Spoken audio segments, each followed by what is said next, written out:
Do we have hope? Can we affect enough change to save the planet we live on? Are we responsible for what's happening?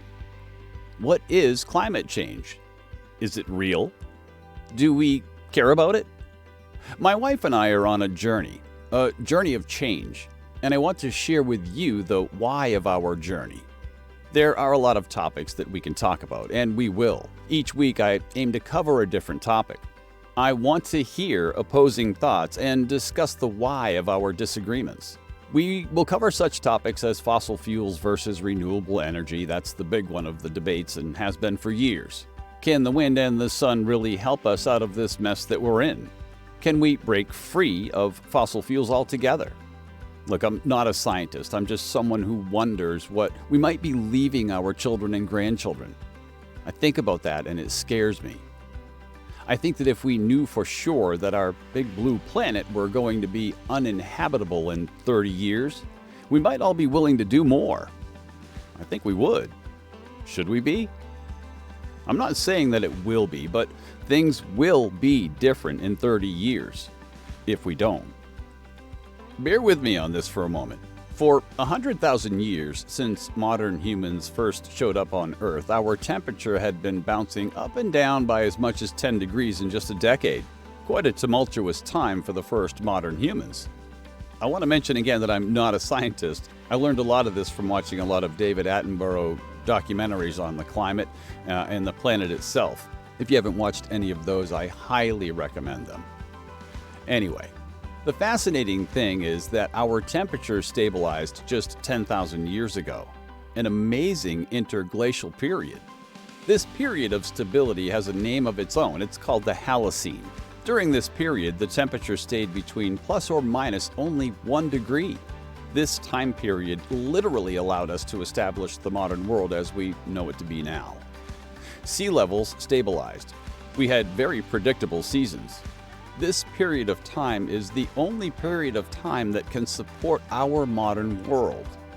We depend on the Holocene to live, grow our crops, and so many other things. Here is where I drop the bomb.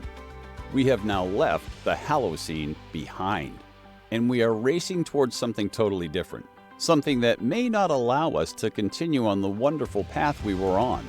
This period of time is called the Anthropocene, or the Age of the Humans. It is the Age of the Humans because we are now the major drivers of change. We have taken half of the world's habitable land to grow crops and raise livestock. More than half of the ocean is actively fished. And 9 out of 10 of us breathe unhealthy air. In just one single lifetime, we have warmed the Earth by more than 1 degree. It's important to understand that statement. In just one single lifetime, we have warmed the Earth by more than 1 degree. The most frightening message for us, and I heard this from the scientist in one of the David Attenborough documentaries, Johan said, we have managed in just 50 years to push ourselves out of the state that we've been living in for the past 10,000 years. He goes on to say that for the first time, we need to ask ourselves, are we destabilizing the entire planet?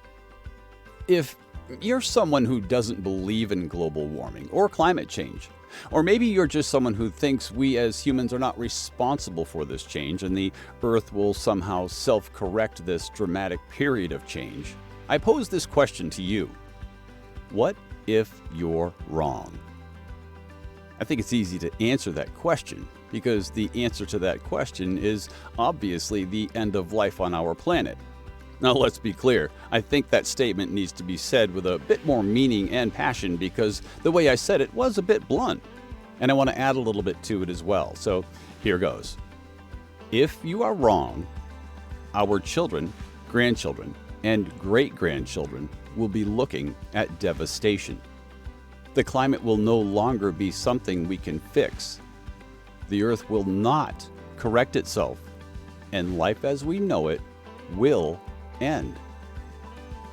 Is that worth being a non-believer? Is that worth fighting against wind power? Is it worth fighting against solar energy? Does it really hurt to try? just in case you're wrong? Now, some of you, and I can almost hear it, will just blow me off as another eco-nut, tree hugger, fossil fuel hater. And that's fine, I'm okay with that. The truth is, and I want to be very transparent here, as of right now, September 2023, my wife and I are not doing much to affect change. We are just beginning our journey. We are in the infancy of change ourselves. I keep thinking that there are a lot of people out there that might be in the same boat as us. We care, but don't really know where to start. That's why we created this channel and our website. We want to begin making a difference, and we would like you to join us. Yes, we want you to do all of those things that everyone asks you to do. Like, subscribe, check out our website. It would be great if you could do that. I'd love to know who's with us on this journey. And take a look at some of the products we have listed that will start us on our path of sustainability. Because together, we can make a difference. Now, I want to be perfectly clear. Yes, we make a small percentage off your purchase, but I want to be clear about that as well. Our goal is much, much bigger than making money. We want to start a movement. We want thousands of you to join us on this adventure. We want you to share your stories and tell us about the steps you have decided to take. If you're already living a sustainable life, send us a few tips on getting started so we can share those tips with the group. Look, if you're on the edge and have always wanted to do more but just didn't know how, now is the time. Join us. Check out the website, tnteconature.com. The two T's stand for Tony and Teresa. That's my wife, and Tony is my name, so that's where we came up with tnteconature.com. Like and subscribe to our channel. Make the move to a greener life today. I truly hope we see you in the next video.